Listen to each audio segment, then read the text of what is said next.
Ladies and gentlemen, thank you very much. Praise the name of the Lord. I'm Pastor Robson. I want to share with us what the Lord has laid in my heart at this particular time when we are going through a very hard time. I feel the Lord's giving me a message in the book of Psalms 91. I'm reading verses 1 to 10. Psalms 91 from verses 1 to 10. And this is what it says from the New King James Version. It says, "He who dwells in the secret place of the Most High shall abide under the shadow of the Almighty. I will say of the Lord, He is my refuge and my fortress. My God, in Him I will trust. Surely He shall deliver you from the snares of the fowler and from the perilous pestilences.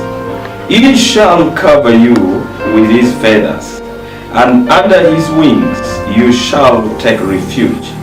His truth shall be your shield and buckler.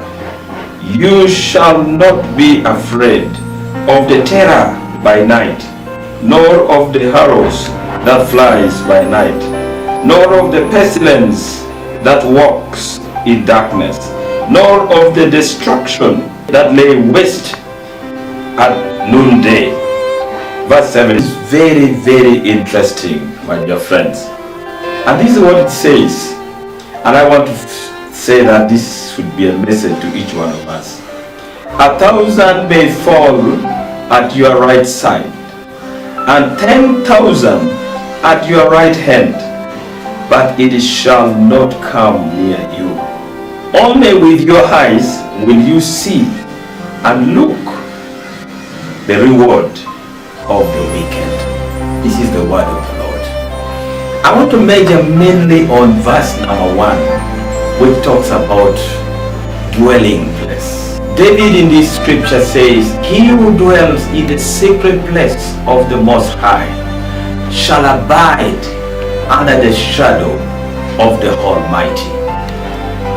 What does it mean to have the Lord as our dwelling? A dwelling place is different from a camp. A dwelling place is different from a lodge.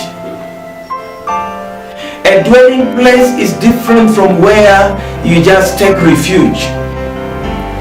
A dwelling place is a home. And in a home, I would call a bedroom as the most safest dwelling place for a person. That is where you can do anything you want. Actually, you can be so relaxed to an extent that you can even stay naked in your bedroom.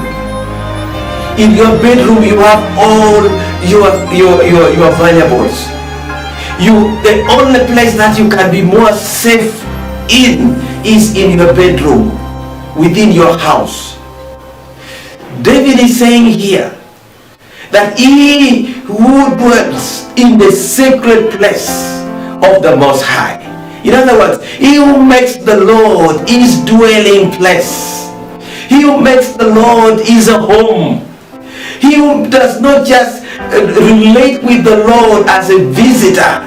He does not relate with the Lord as a person who is in trouble. You know, in camps, we live in camps only when we're in trouble. But you know, when after the trouble is over, that's when we leave the camps. But the Lord must not just be a camp to us. At this time of the coronavirus pandemic, the Lord must be our dwelling place. If we make the Lord our dwelling place, if we make the Lord our resting place, then verse number 7 will come to play, which I say is a very important verse. Verse number 7 says, 1,000 may fall at your right hand, 10,000 may fall at your other side, but it will never come to you. Why? Because He has become our dwelling place. This is a caution for every one of us who has been taking the Lord lightly. This is the time to check our relationship with our God. is the time to check the way we relate with God. Not only as visitors, not only when we come to Him when we are in trouble, but He must be our dwelling place. I have made the Lord my dwelling place. And I know verse number 7 will come to play and will come to pass in my life. I want to encourage you, every one of us who has made the Lord his dwelling place. You know, David was saying this in Psalms 9 verse number 1. He says, the Lord, you have been our dwelling from all generation. God must be our dwelling place all times, in times of trouble, in times when things are good, in times when things are okay, in times of emergency. The Lord must be our dwelling. And this is how it has been with the people of Israel. May this be your portion. May this be your verse. And may this be your portion at the right time. Praise the Lord. God bless you.